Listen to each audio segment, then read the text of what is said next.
Kita start dah. Okey.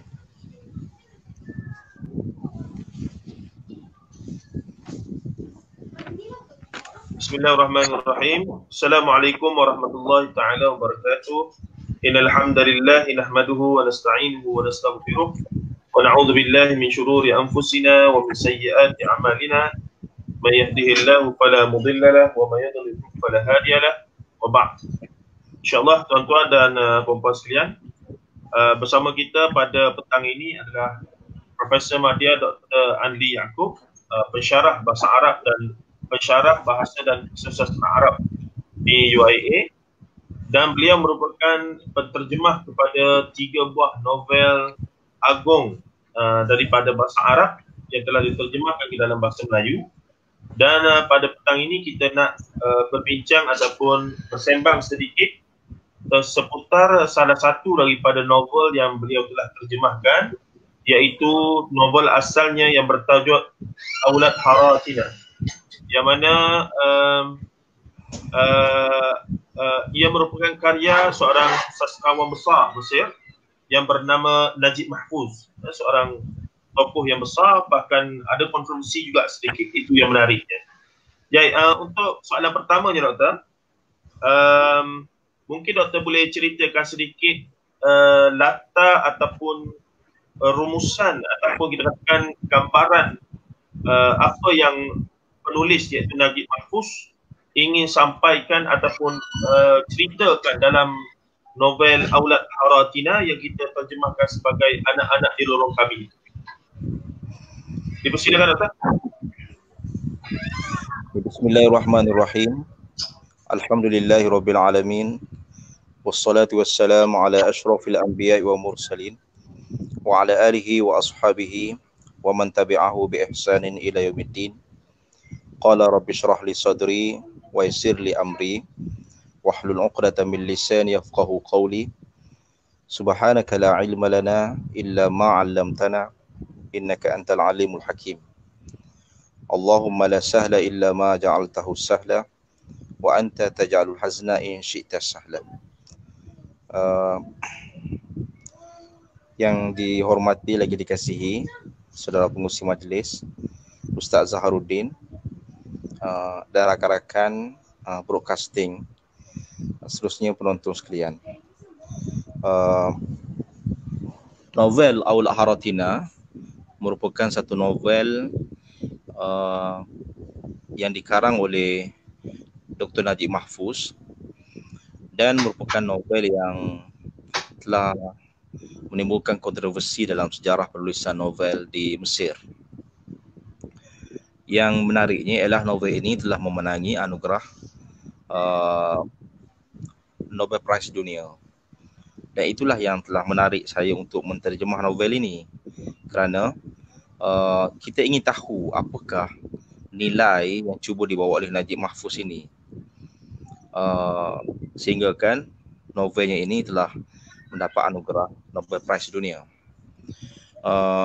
Saya melihat dalam novel ini terdapat bila kita baca secara mendalam, memang ada unsur-unsur penghinaan terhadap agama Islam.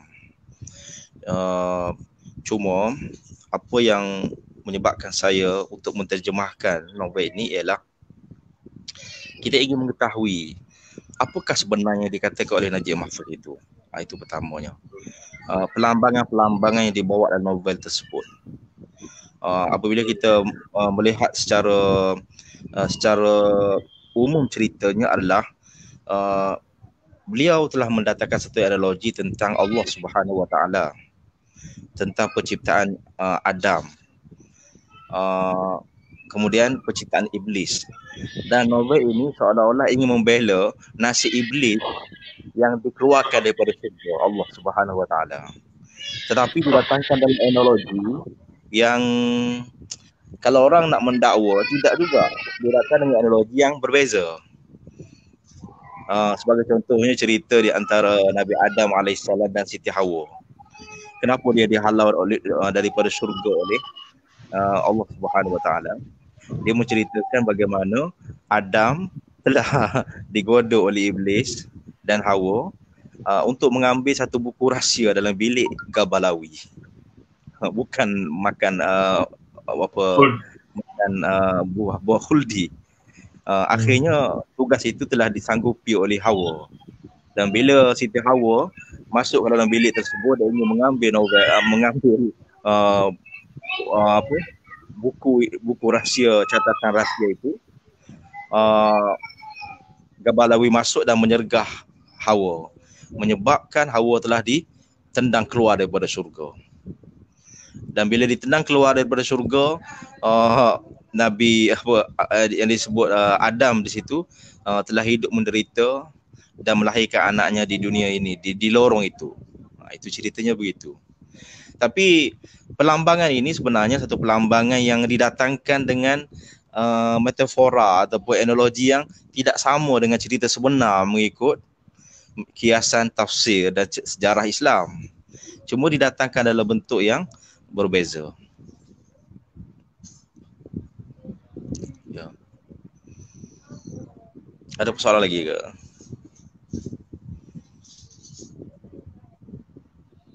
Baik, novel tersebut doktor bagi nama Anak-anak di Lorong Kami. Ya. Anak-anak di Lorong Kami. Sebab terjemahannya daripada Aulad Haratina, Aulad anak-anak, Haratina lorong kami. Okay. Tapi dalam bahasa Inggeris diterjemahkan The Children of Gabalawi. Dia menukar tajuk itu. Sebelum doktor terjemahkan novel tersebut, sebenarnya sudah ada terjemahan yang dibuat oleh sastrawan negara Abdullah Hussein daripada bahasa Inggeris. Terbitan TVP Abdullah Hussein. Terjemahannya yang bertajuk Lorong Midak. Dia bagi tajuk Lorong Midak. Saya tidak pasti Lorong Midak itu terjemahan daripada Gabalawi. Saya tidak pasti sebab saya melihat banyak ada perubahan yang ditukar. Saya tidak pasti apakah Lorong Midak ini Lorong Midak. Saya nampak seolah terjemahan itu telah ditukar, dia punya setting dan sebagainya. Tidak ada persamaan dengan karya asal. Jadi itulah kita rasa terjemahan novel ini sangat bermakna kerana ia mengambil daripada teks asal bahasa Arab, bukan daripada bahasa kedua iaitu bahasa Inggeris. Dan boleh kami kalau doktor kongsikan pengalaman menterjemah iaitu mungkin ada kesukaran-kesukaran, halangan-halangan ataupun pengalaman istimewa ketika menterjemah, berapa lama ambil masa dan seumpamanya itu? Secara asasnya novel ini saya mula menerjemahkan pada tahun 1999. Sewaktu saya mendapat satu tugas daripada bekas supervisor saya lah. Saya ingin menulis satu buku, menulis satu tajuk PhD, batas-batas berkarya dalam Islam, oleh Profesor Dr. Muhammad Bukhari Lubis. Jadi antara kajian itu ialah buku ini, batas-batas berkarya dalam Islam. Jadi untuk mengetahui itu saya terpaksa membaca buku ini daripada kulit ke kulit. Jadi proses pembacaan itu tidak mendalam, sekiranya saya tidak menerjemahkan. Jadi saya terjemahkan satu persatu, terjemah begitu untuk mengetahui isi. Cuma selepas itu ada berlaku penyuntingan lah. Jadi saya mengkaji pada peringkat awalnya ialah batas-batas berkarya dalam Islam. Jadi perbandingan karya yang saya banding ialah saya bandingkan di antara karya Langit Makin Mendung oleh Kupanji Kusmin, iaitu penulis nama samaran bagi H.B. Yassin. Kupanji Kusmin adalah kibaran panji-panji komunis Indonesia. Dia tulis satu cerpen Langit Makin Mendung. Kemudian saya membandingkan juga dengan unsur yang ada unsur mengkabar menghina Tuhan, karangan Kasih Ahmad, Kemarau di Lembah. Jadi saya membanding ketiga karya ini, dan juga karya Teknik Verses karangan Salman Rushdie. Jadi kita membandingkan, kita membandingkan batas-batas berkarya, bagaimana penyelewengan dalam menghasilkan karya oleh penulis-penulis ini. Jadi antara lain, jadi karya ini memang bercanggah dengan Islam lah. Cuma saya melihat bahawa apa yang penting kita mengkaji karya ini, pertamanya sekali, dalam Islam kita mesti membaca karya bahawa kita dapat menghukum. Ini satu. Yang kedua, saya dalam tesis PhD saya mengkaji tentang konsep sastra Islam.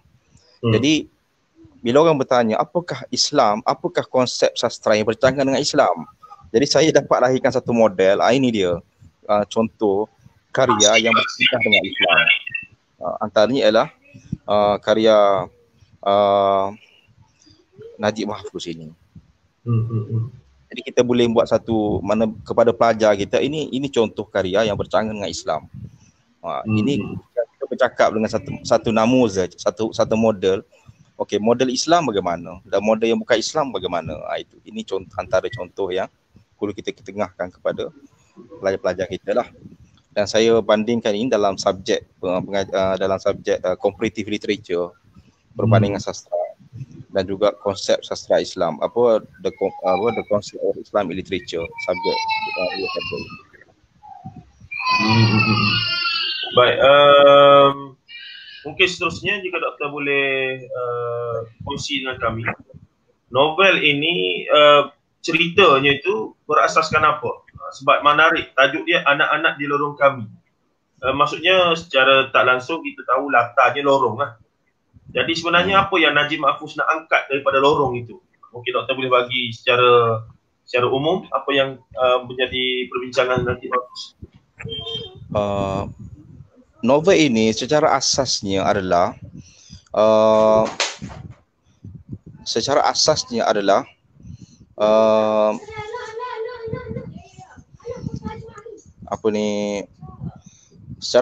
novel ini adalah tentang dia menceritakan satu analogi. Satu analogi, lorong itu adalah dunia. Kemudian dia menggambarkan Gebelawi duduk dalam satu rumah besar, di rumah agam yang besar, yang digambarkan satu rumah di surga. Disitulah tempat dia mendiami bersama isteri dan juga anak-anaknya. Dan orang yang tidak dan anak-anaknya yang tidak puas hati dengan dunia itu, dengan rumah itu, akan dihalau keluar daripada rumah itu. Dan antara yang pertama dihalau keluar ialah Adham. Adham ini merujuk kepada yang dihalau keluar ialah Idris. Idris ini merujuk kepada iblis. Kalau kita tengok pada sejarah lah, ada sedikit penceritaan itu. Kemudian Adham ni merujuk kepada Adam. Kemudian Qasim merujuk kepada Nabi Muhammad SAW.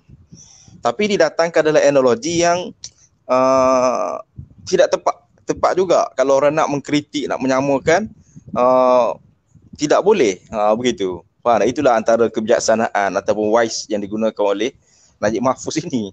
Sebagai contohnya, kalau dalam sejarah Islam, antara sebab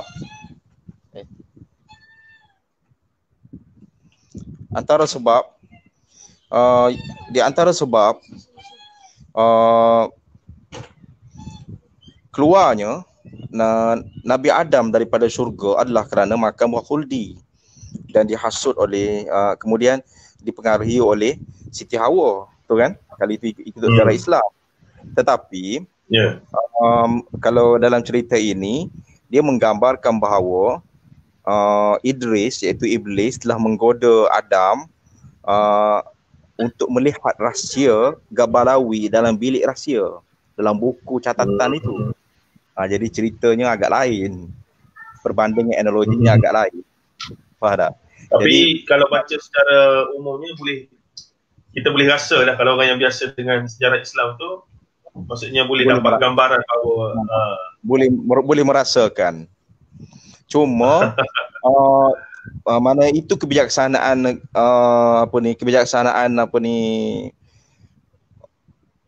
Najib Mahfuz lah menulis. Dan itulah antara lain bagi saya lah, penulis-penulis Islam ini patut meniru cara itu, tapi meniru dengan cara yang betul. Kalau katalah menulis satu karya kan, dia mungkin boleh menulis cara penceritaan bagaimana penceritaan Islam itu, penceritaan sejarah Islam itu, tapi dalam bentuk yang tidak menghina Islam. Itu yang patut ditiru oleh penulis-penulis Islam. Dan juga saya melihat ialah ini antara sebab mungkin dia mendapat anugerah Nobel Prize dunia. Sebab karyanya itu terlalu menarik untuk dibaca, dan kita bila membaca kita akan tertanya-tanya apa seterusnya. Itu sekali okey, kita juga dapat tahu Doktor menterjemah lagi 2 novel, tapi kami simpan dulu, novel Zainab dan juga Majnun. Yang merupakan novel yang hebat juga sebenarnya, antara novel terawal diterbitkan di Mesir dan novel terawal dalam bahasa Arab. Cuma kita tak bincang di sini, just nak bagi maklum pada sahabat-sahabat pendengar kita bahawa sebenarnya doktor telah menerbitkan 3 buah novel serentak terjemahan. Jadi ini saya fikir luar biasa lah. Iaitu khidmat kepada karya-karya agung dalam bahasa Arab kepada bahasa Melayu ini. Baik, mungkin doktor boleh teruskan jika kita nak pergi dalam lagi tentang karya itu. Dari sudut plot dan seumpamanya, adakah Najib Mahfuz seorang yang rumit dalam menyusun plot? Menyusun ceritanya itu, adakah menggunakan kronologi atau jungkir balik, atau dia banyak berteka-teki? Sebab saya fahamkan wataknya sangat banyak. Watak-watak yang dia masukkan itu begitu ramai. Jadi macam mana dia menyusun semua watak itu dengan perwatakannya? Maksudnya adakah begitu sekali kemas ataupun sekadar biasa-biasa saja ke macam mana? Okey. Di antara unsur atau kebijaksanaan yang menjadi dasar penulisan Najib Mahfuz ialah plot penceritaan. Dia menulis cerita, memang bila kita membaca secara keseluruhan, saya menyebut secara keseluruhan, baru kita dapat mengandaikan, oh ini rupanya satu mana sejarah tentang nabi-nabi, sejarah tentang Rasulullah. Begitu, baru kita dapat menghukumi. Itu pun dalam bentuk perasaan kita. Kemudian nama-nama yang didatangkan dengan namanya tidak sama. Umpama contohnya Qadri, menggunakan nama-nama yang berbeza dengan nama Rasulullah didatangkan dengan nama Qasim. Nama contohnya nama Iblis didatangkan dengan nama Idris. Kemudian Nabi Adam didatangkan dengan nama Adham. Jadi kalau orang nak mendakwa pun tak boleh. Faham tak? Itu antaranya. Dan saya melihat bahawa bagaimana dia telah mendatangkan satu watak. Kemudian watak itu bukanlah satu watak yang sama dengan watak yang sebenarnya. Tapi itulah hakikat wataknya. Itu sebenarnya.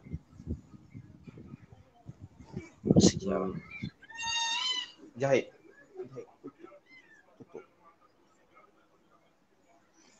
Okey, baik, mungkin kita boleh tambah sikit lagi.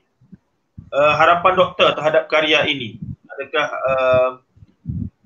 doktor berharap karya ini dapat, maksudnya doktor sebut tadi, sepatutnya beginilah penulis-penulis kita yang ingin mengangkat Islam, dakwah, tarbiyah dan seumpamanya, tapi ceritanya pun kena menarik. Sebab bila mutakhir ini kita lihat banyak novel-novel yang so-called Islami itu, tapi dari sudut estetikanya dah tak berapa dititik beratkan. Dia lebih banyak kepada wacana, lebih banyak pada khutbah, lebih banyak pada ceramah dan seumpamanya. Sedangkan kalau kita tengok novel-novel golongan yang kontroversi ini, ceritanya sendiri cukup menarik di samping ideologi yang dia nak serapkan itu. Jadi mungkin doktor boleh bagi pandangan ataupun apa yang wajar penulis-penulis kita yang muda-muda yang ada semangat dakwah nak tulis novel untuk generasi baru, tapi dengan mempelajari kebijaksanaan golongan yang dikatakan kontroversi. Mungkin doktor boleh bagi panduan pada kita. Okey, pertama sekali, novel ini mesti dibaca oleh penulis-penulis muda. Itu satu. Yang kedua, novel ini merupakan novel yang dikarang oleh seorang penulis yang memang diiktiraf sebagai mempunyai international level. Jadi kita boleh buat satu ukuran kalau kita nak mencari penulis. Okey, siapakah penulis yang ada wibawa? Sebab saya pernah mendengar, saya telah mendengar satu nasihat daripada Profesor Syed Nakib. Profesor Syed Nakib ni pernah ditanya, orang pernah bertanya dia, buku banyak, buku apa yang nak dibaca? Jadi dia kata baca buku-buku yang berkualiti. Sebab kita nak baca semua buku yang ada di dunia, kita tak sempat. Jadi kita baca buku yang berkualiti, baca buku karya yang berkualiti, supaya kita boleh buat ukuran, ini karya yang ditulis oleh penulis yang berkualiti, supaya kita tidak membuang masa.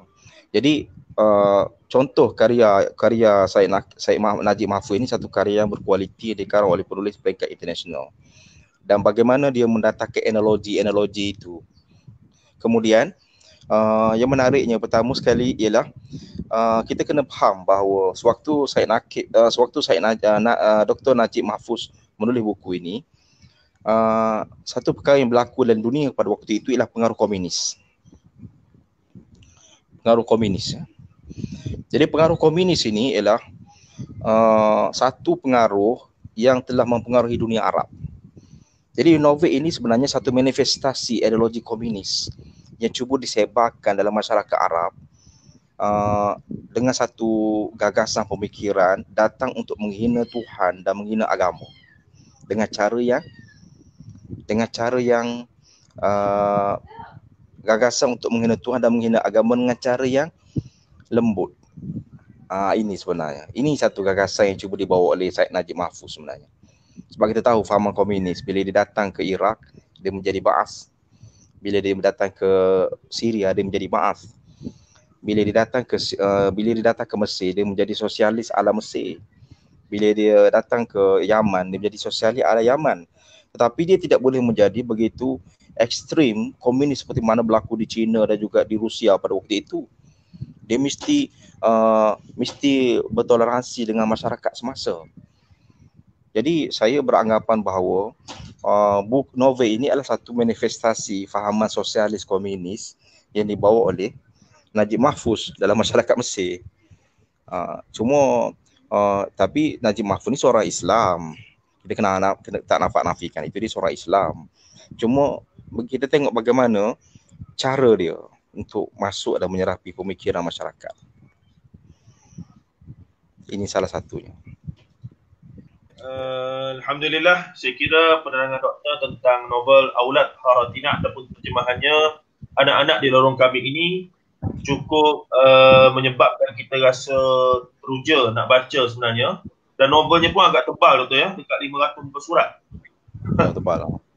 Tebal. Jadi pada zaman ini untuk membaca novel setebal itu sangat memerlukan juhud yang begitu tinggi lah. Ala kulli hal, mungkin doktor boleh bagi kata-kata ataupun harapan terakhir terhadap novel ini untuk masyarakat ataupun pembaca di Malaysia, insya-Allah. Saya mengharapkan pembaca membaca dengan pandangan positif, berfikir positif, jangan negatif. Setengah orang ni dia suka mengkritik, menuduh itu dan ini. Tapi novel ini perlu dibaca dengan pandangan yang positif. Bila positif, kita boleh melahirkan satu pemikiran yang positif. Bagaimana kita boleh buat, paling tidak kita menjadikan ia satu sempadan kepada generasi kita hari ini. Dan pada saya, kita tidak perlu hipokrit. Bila kita menerjemahkan satu perkara, kita mesti menerjemahkan secara keseluruhan.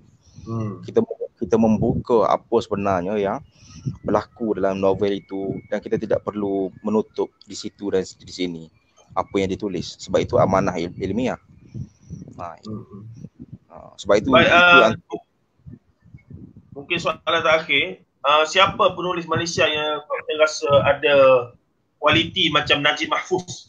Kalau nak ditanya lah, mana-mana novelis ataupun sastrawan yang ada kualiti semacam Najib Mahfuz itu?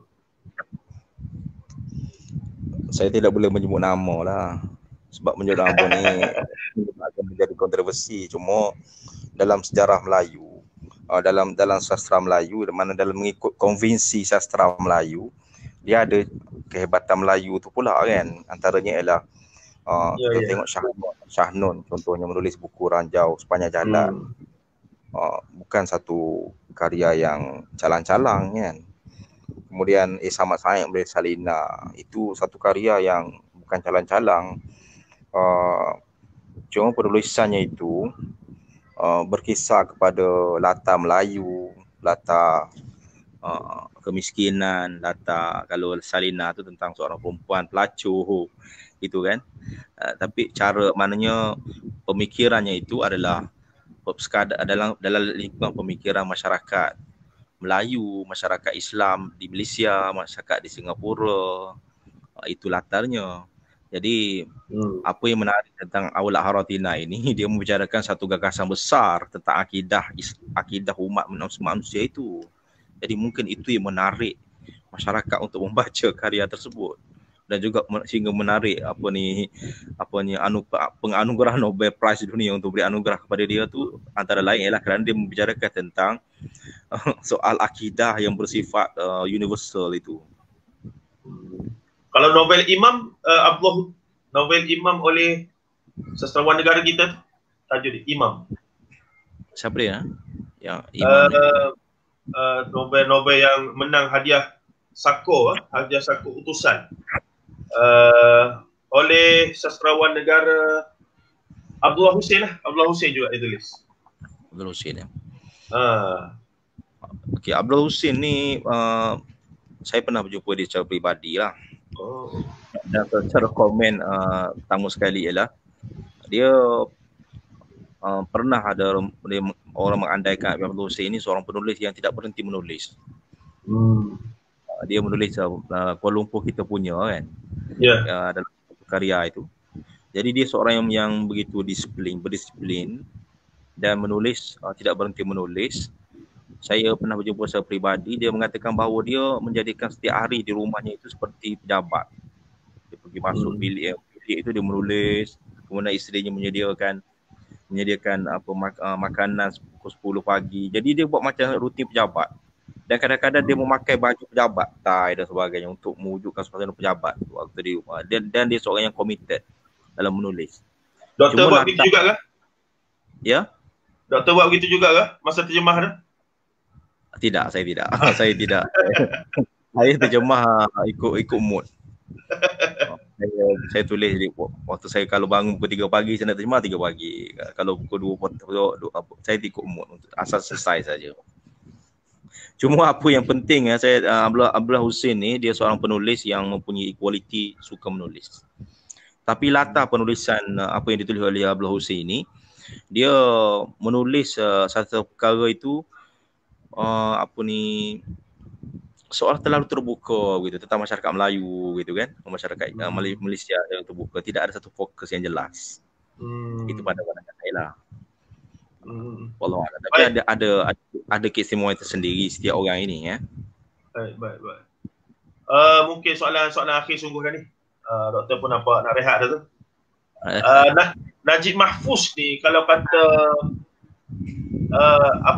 apa yang doktor dapat kesan keistimewaan peribadi dia Najib Mahfuz ni sehingga dia dapat menghasilkan karya-karya yang berkualiti antarabangsa, itulah maksudnya.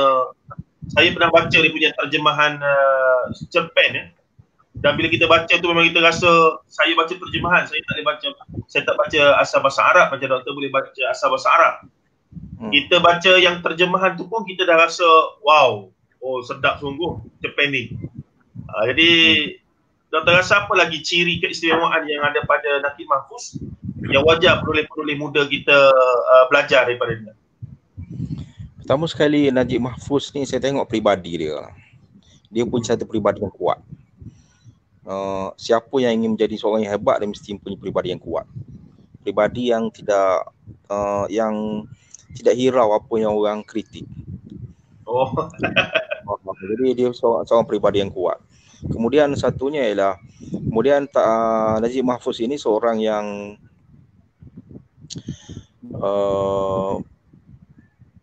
pertama dia nak kata dia tidak Islami, dia seorang yang beragama juga.